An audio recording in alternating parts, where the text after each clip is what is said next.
जय हिंद दोस्तों, आज हम इस वीडियो में आपको एक औरत की संघर्ष भरी कहानी बताने जा रहे हैं। बहुत दिनों की बात है, रामनगर गांव में एक दयालुनाथ नाम का पहलवान था। उसका नाम तो दयालु था, पर दया उसके स्वभाव में नहीं था। उसकी माँ का नाम सीता था। उसने मेहनत मजदूरी करके दयालुनाथ को पाल पोस कर बड़ा किया था।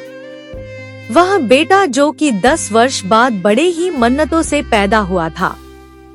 छोटे से ही वह बहुत ही बदमाश था। गांव के सभी बच्चों से हमेशा लड़ता झगड़ता रहता था। माँ सोची, अभी छोटा है इसलिए ऐसा करता है, बड़े होने पर नहीं किया करेगा।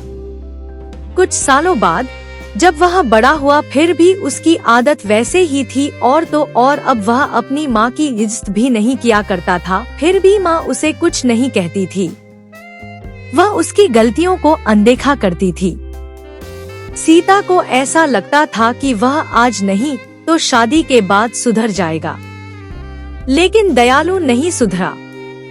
जब वह 20 वर्ष का हो गया तो वह और भी अत्याचारी बन गया। उसकी आदत इतनी बिगड़ गई थी कि वह अब अपनी माँ और पिता पर हाथ उठाने लगा था। 2 साल बाद उसके बूढ़े पिता भी दुनिया से चले गए। माँ अब अकेली रह गई थी। उसे अपने बेटे की चिंता होने लगी थी कि उसकी मृत्यु के बाद उसके बेटे का क्या होगा। उसे खाना बनाकर कौन देगा। उसकी माँ ने सोचा, इसकी शादी एक अच्छी लड़की से कर देंगे तो दयालु का जीवन सफल हो जाएगा। उसका ध्यान अपने परिवार में लगा रहेगा तो वह गुस्सा भी नहीं करेगा। लेकिन ऐसा नहीं हुआ। शादी के बाद तो वह और भी बिगड़ गया। पत्नी पुष्पा तथा अपनी सास देविका, जो कि 2 दिन के लिए अपनी बेटी के घर पर मिलने आई हुई थी, उसे भी एक दिन दयालु ने शराब के नशे में आकर मारा और गाली गलौज किया। बेचारी पत्नी क्या करती, वह गरीब परिवार से थी और ज्यादा पढ़ी लिखी भी नहीं थी, इसलिए वह चुप रही। कुछ महीनों बाद उसकी बूढ़ी माँ की भी मृत्यु हो गई। 4 साल के अंदर उसने पुष्पा 3 बच्चों को जन्म दिया। दयालु उन बच्चों को भी मारा पीटा करता था। पुष्पा यह गम सहती गई और कुछ न कह पाती थी। नौकरों की तरह घर के सारे काम किया करती थी।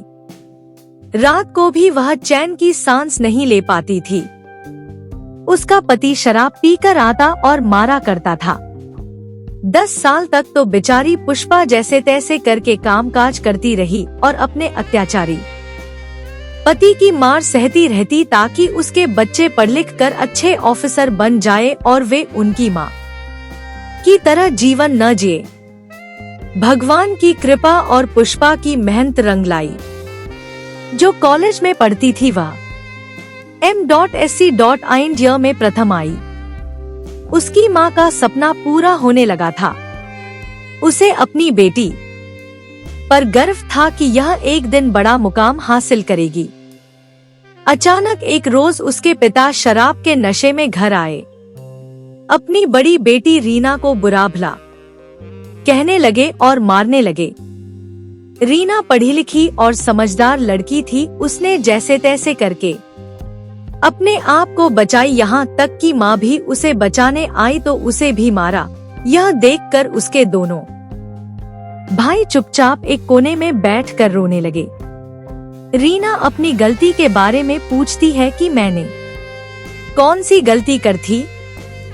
सीधा कॉलेज से घर ही तो आ रही है। पिता शराब की हालत में जोर से बोलते हैं, मैंने अगली बार तुम्हें राहुल के साथ देखा तो समझ जाना।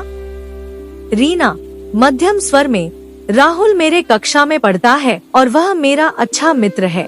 पिता, मैंने तुम्हें इतना बड़ा क्या राहुल के लिए किया है कि तुम उसके साथ चली जाओ। तुम्हारे ऊपर और तुम्हारे शरीर के ऊपर सिर्फ मेरा ही हक है, इसे मैं किसी और के हवाले नहीं कर सकता हूँ।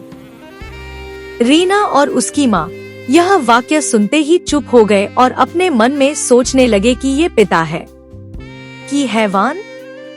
रीना अब इस घर में एक पल के लिए भी नहीं रुकना चाहती थी, क्योंकि हर रोज के नाटक से वह थक चुकी थी। आज तो उसके पिता ने इंसानियत का हद ही पार कर दिया था। अब उसे पिता नाम से भी घृणा होने लगी थी। आसपास के लोग भी उनकी मदद करने से डरते थे।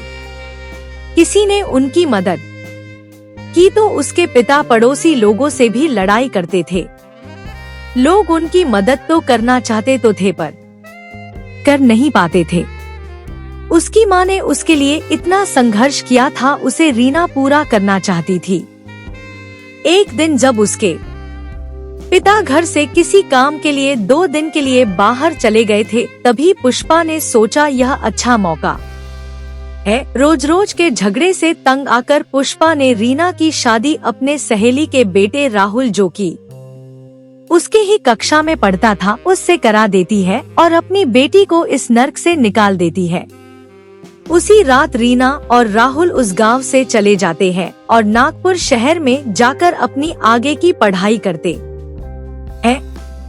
घर पर जब उसके पिता को यह बात पता चलती है तो हमेशा की तरह फिर से लड़ाई होती है, लेकिन आज के इस लड़ाई से पुष्पा को बहुत सुख समय बीतता गए। जल्द ही रीना वकील बन गई। उसने अपनी मां पुष्पा को उस नर्क से आजादी दिलाई और अपनी मां सहित दोनों छोटे भाइयों को अपने साथ अपने घर में रखकर अच्छे तरह से पढ़ा लिखा रही है। आज वे सब एक सम्मान का जीवन व्यतीत कर रहे हैं। अतः पुष्पा का यह संघर्ष पूरा हुआ। उधर उसके पिता अब अकेले अपनी जिंदगी जी रहे हैं। कोई भी उन्हें खाने के लिए नहीं देता है। जैसे तैसे वह पापी अपना जीवन जी रहा है, या कह सकते हैं कि अपने कर्मों का सजा भुगत रहा है। इसलिए ऐसा कहा जाता है कि धरती पर स्वर्ग और नरक है, जो जैसा कर्म करेगा उससे वैसा ही भुगतना पड़ेगा। इसलिए सबके साथ अच्छा व्यवहार करना चाहिए ताकि हमारे साथ भी लोग अच्छा व्यवहार करें।